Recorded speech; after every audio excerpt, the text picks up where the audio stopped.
It was a misty spring morning in London, and Baker Street was wrapped in a soft veil of fog.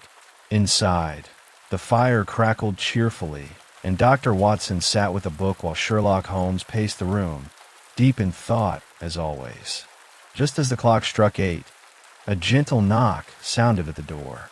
Mrs. Hudson, their kindly landlady, ushered in a young lady wrapped in a long, dark cloak. Her face was pale, her eyes tired as though she had not slept in days. Yet her voice was steady as she introduced herself. My name is Helen Stoner. She said quietly. I am in great distress, Mr. Holmes, and I have come to beg for your help. Holmes, though sharp-eyed and brilliant, had a way of making people feel calm. He offered her the seat nearest to the fire, and Watson, ever the caring doctor, poured a little tea to steady her trembling hands. You need not fear, Holmes said gently, folding his long fingers together. Tell us everything, no matter how small it may seem. Sometimes, the smallest detail unlocks the largest mystery. Helen gave a grateful smile, though it was faint, and began her story. Helen and her twin sister Julia had grown up at a quiet old country estate called Stoke Moran. It was a large, rather gloomy house, covered in ivy and surrounded by tall trees that creaked in the wind. After their father had passed away when they were young, their stepfather, Dr. Grimsby Roylott, became their guardian. He was once a doctor in India, but he had returned to England a changed man, fierce, unpredictable, and given to sudden bursts of temper. The neighbors rarely saw him, and when they did, they often crossed the road to avoid his glare. Yet despite his fearsome presence, the sisters had lived peacefully enough, at least until the shadow of tragedy fell upon them. Helen's voice trembled as she recalled the night that had changed her life forever. 2 years earlier, her sister Julia had come to her one evening with a troubled look. She had been engaged to be married, and while most brides-to-be radiate joy, Julia had been nervous, her face pale. Have you ever heard Julia had whispered. strange whistling sounds at night?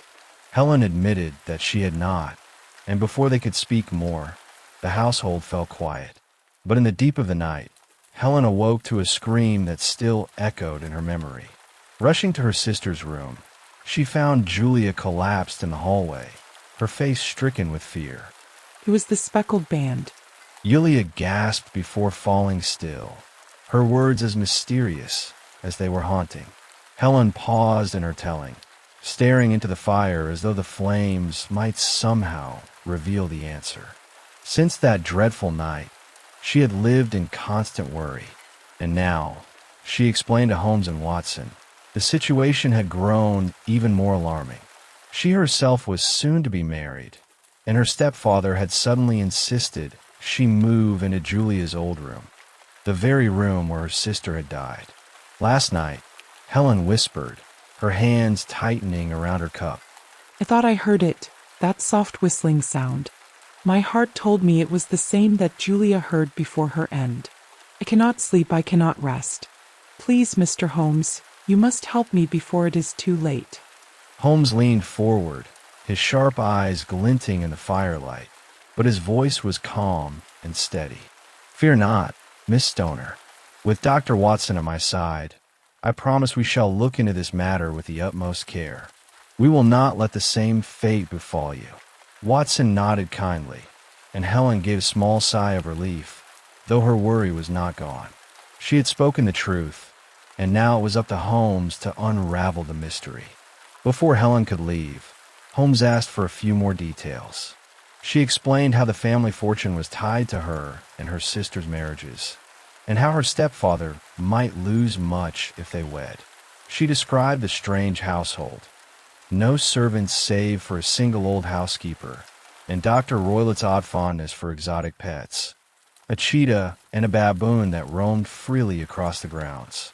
Holmes listened intently, his face thoughtful, his long fingers drumming lightly on the arm of his chair.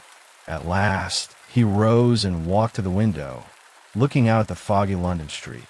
Miss Stoner, he said at length, you have shown great courage in coming here. I believe your case is indeed one of deep and pressing danger.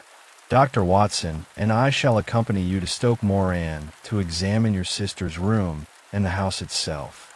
There, I trust, we shall find the clues that will explain the mystery of the Speckled Band. Helen's relief was plain, though fear still lingered in her eyes. She thanked them both, and with Holmes's assurance that she would not be left alone in her troubles, she departed into the misty morning. As the door closed behind her, Watson turned to his friend. "Holmes, what do you make of it?" Holmes's eyes sparkled with curiosity. "It is a singular case, Watson. Dark forces are at work, but the truth is always simpler than it first appears. Come, let us ready ourselves. We have work ahead of us, and perhaps a life to save." Watson felt a thrill of both worry and excitement. Whatever lay ahead, he knew he would follow Holmes anywhere, for the sake of justice and the protection of the innocent. And so, their new adventure had begun. The following morning dawned clear and cool, the London mist lifting as though to make way for the new adventure ahead. Sherlock Holmes, ever alert, had already arranged for a carriage. Dr. Watson tucked his notebook into his pocket, for he never missed the chance to record one of Holmes's remarkable cases. Together, they set out with Miss Helen Stoner toward the countryside. The road wound its way past fields and sleepy villages, the hedgerows alive with sparrows darting to and fro. Helen sat quietly for most of the journey, her hands clasped in her lap, her eyes often fixed on the horizon. Watson, ever thoughtful, tried to offer her comfort with kind words, while Holmes sat in silence, his keen eyes watching everything. The curve of the road, the clouds shifting above, even the way the horse's hooves struck the ground. "Notice, Watson," Holmes finally said softly, "how fear can weigh heavier than stone. Our young lady has carried this burden far too long. It is time we share the weight." At last, they reached Stoke Moran, the country estate where Helen had lived since childhood. The house stood at the end of a quiet lane, its walls cloaked in ivy, its windows dark and watchful. Some shutters hung crooked, and parts of the building were in disrepair, lending it an air of sadness. Yet the surrounding countryside, dotted with tall oaks and rustling fields, was peaceful, almost too peaceful, like a stage where a hidden drama was waiting to unfold. "This is the place," Helen whispered, almost as if she were afraid to disturb the silence. Holmes nodded, his sharp gaze sweeping across the estate. "Yes, Stoke Moran, where secrets hide within shadows." Helen led them through the heavy front door into the dimly lit hall. The air inside was cool and still, as though the house itself were holding its breath. She guided them to a corridor where 3 rooms stood side by side: her own chamber, her stepfather's, and, most importantly, the room where Julia had once slept, the room of the mystery. Holmes asked to examine it first. The door creaked as it opened, revealing a chamber that was at once ordinary and strange. The furniture was plain, the walls unadorned, and yet Holmes's sharp eyes began at once to notice peculiar details. He stepped to the bed, frowning slightly. "Curious," he murmured. "This bed is fastened to the floor. Most unusual. A bed ought to be moved about, yet here it is fixed as though meant never to shift." Watson bent to see. Indeed, the legs of the bed had been secured, as though someone had insisted it remain in exactly that spot. Next, Holmes's attention turned to a rope that hung from the ceiling near the bed, dangling like a bell pull. "Another oddity," he mused. "It is meant to appear as if it rings for a servant. Yet see here, Watson, it connects to nothing at all." He tugged lightly, and the rope swayed back and forth but gave no sound. Then Holmes noticed the final peculiarity, a small ventilator, high in the wall, that did not open to the outdoors as one would expect. Instead, it connected to the next room, Dr. Roylett's chamber, a ventilator between 2 rooms.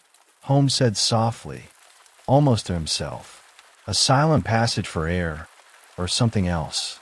Watson felt a shiver despite the warmth of the day. The room was beginning to feel less like a simple bedroom and more like the setting for a puzzle that hid its answer in shadows.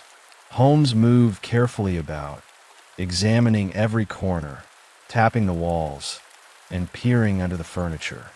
He spoke little, but his bright eyes gleamed whenever he spotted something out of the ordinary. Helen stood by quietly, her face pale, watching Holmes with a mixture of hope and fear. When he had finished, Holmes turned to her kindly. "Miss Stoner, you have done wisely to come to me. There is more at work here than first appears. You must remain brave. This house does not easily give up its secrets, but secrets, once uncovered, are powerless." Helen nodded, her courage returning in small sparks at his words. Just as Holmes and Watson stepped back into the hallway, the air seemed to change. A heavy footstep echoed through the corridor, and a tall figure appeared. Dr. Grimsby, Roylott himself, stood before them. He was a large man, with broad shoulders and a fierce face, and though he wore country clothes, his presence was commanding, almost wild. His eyes flashed as he looked at the visitors, and the air around him seemed to tighten like a drawn bowstring. "Who are you?" he demanded in a deep, booming voice. "And what business have you in my house?" Helen shrank back slightly, but Holmes, ever calm, stepped forward with his usual grace. "Mr. Holmes of Baker Street, at your service. This is my friend, Dr. Watson. We are here at the request of Miss Stoner." Roylott's face darkened. "You meddle where you are not wanted. Take care, Mr. Holmes. I'm not a man to be trifled with." Watson, though steady, felt a prickle of unease. There was something about the doctor's presence that reminded him of a storm cloud gathering overhead. Yet Holmes did not flinch. He looked at Roylott with a cool, unblinking gaze, like a lighthouse that shines no matter how dark the sea becomes. "I'm always glad," Holmes said evenly, "to meet those whose affairs I investigate. Truth has a way of revealing itself, no matter how fiercely it is guarded." Roylott's eyes narrowed, and for a moment, it seemed as though he might lash out. Instead, with a low growl, he turned on his heel and stormed away, his footsteps echoing down the corridor until silence returned once more. Helen let out a shaky breath. "You see, Mr. Holmes," she whispered. "You see the kind of man he is." Holmes placed a gentle hand on her arm. "Do not be troubled, Miss Stoner. Darkness often blusters, but it cannot extinguish the steady light of reason. Dr. Watson and I shall remain close by. We will not leave you unguarded." As the afternoon light slanted through the ivy-covered windows, Holmes and Watson exchanged a glance. Both knew they had walked into a puzzle more dangerous than most. Yet Holmes's eyes shone with determination, for the deeper the shadows, the brighter the truth when it comes at last. And so, within the quiet halls of Stoke Moran, with its secretive rooms and brooding master, the stage was set. The mystery of the Speckled Band was tightening like a knot, and soon, the final threads would begin to unravel. Evening fell softly over Stoke Moran. The last rays of the sun slipped behind the tall trees, leaving the estate bathed in twilight. The house was still, the ivy at its walls rustling in the breeze like whispers of the past. Helen Stoner, pale but steadfast, bid Holmes and Watson good night and returned to her chamber. Holmes had given her clear instructions. She was to keep her lamp burning until midnight, and then, quietly, she should slip away to her own room down the corridor. There she would be safe while Holmes and Watson kept watch in the old, shadowed bedroom. When the hour came, the two friends entered Julia's former chamber. The air inside was cool and heavy, and the silence seemed to thicken as the door closed behind them.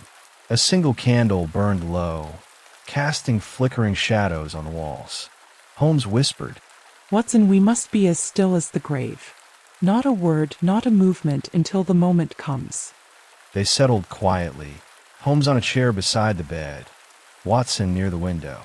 The minutes ticked by slowly, each one stretching long in the hushed room. Outside, the night creatures stirred, the hoot of an owl, the soft rustle of leaves, the distant bark of a dog. Inside, the silence was broken only by the faint creak of the house as it settled into the night. Watson's eyes grew heavy, but Holmes remained utterly still, his gaze fixed on the bed and the odd rope that dangled just above it. The ventilator in the wall seemed to wait like a mouth about to whisper its secret. Time passed, a half hour, an hour or more. Then at last something stirred. From beyond the ventilator came a soft sound, so faint it was almost lost in the hush of the night. A gentle hissing, like the whisper of a kettle just beginning to boil. Holmes's eyes gleamed. He rose silently, his long arm reaching for his cane. Then, without a word, he struck sharply at the rope above the bed. At once, a low hiss turned into a shrill note, and something small and coiled dropped back through the ventilator with a quick, startled movement.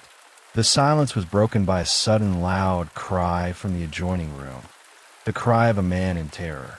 Holmes held Watson's arm firmly. "Do not move," he whispered. "It is finished." Moments later, they heard a heavy crash in the next chamber. When Holmes and Watson rushed to the adjoining room, the sight before them explained all. Dr. Grimsby Roylott lay slumped in his chair, his face twisted not in anger but in fear. Around his brow was a small, spotted creature, its coils tightening like a ribbon come alive. "The Speckled Band," Holmes murmured softly, his voice both grim and calm. "A swamp adder, the deadliest of serpents." With quick precision, Holmes used the poker to drive the snake back into the safe it had come from, snapping the door shut behind it. The room fell silent once more, save for the wind rustling the ivy outside. Watson, though shaken, looked at Holmes in wonder. "You knew then?" Holmes nodded. The clues were clear enough. A bed fastened to the floor, so the victim could not move it. A bell rope that rang no bell, but served as a bridge. A ventilator that opened not to the fresh air, but to a room where danger waited. The doctor had trained the creature to slide down upon the sleeper at his signal, the soft whistle in the night. It struck Julia 2 years ago, and it was meant to strike Helen as well. Watson's heart ached at the thought of poor Julia, whose final words had been a riddle that only now found its answer. Yet he also felt relief that Helen had been spared the same fate. When dawn broke, pale lights spilling across the countryside, Helen was told the truth in gentle words. Though she trembled at the news of her stepfather's end, her eyes shone with gratitude toward Holmes and Watson. "You have saved my life," she whispered, her voice soft as the morning breeze. Holmes bowed his head slightly, his expression thoughtful. "We have only brought to light what was hidden in darkness. Your courage, Miss Stoner, was the truest strength in this case. Without it, the truth might never have been uncovered." Watson, ever tender-hearted, assured her that she need no longer fear the whistling in the night, nor the secrets of the old house. The shadows of Stoke Moran had lost their power. Later, as Holmes and Watson journeyed back to Baker Street, Watson could not help but reflect on all they had seen. "Holmes," he said quietly, "you risked much by striking at that rope in the dark. What if the creature had turned on you?" Holmes gave a faint smile, his eyes gazing out at the passing fields. "My dear Watson, danger is but the shadow cast by ignorance. Once the truth is seen, the shadow vanishes. What mattered most was saving an innocent life. As for me, I trust my wits, and I trust my cane." The carriage rolled on, the sun climbing higher above the trees, and the morning grew brighter. For Watson, there was comfort in the thought that, once again, light had triumphed over shadow.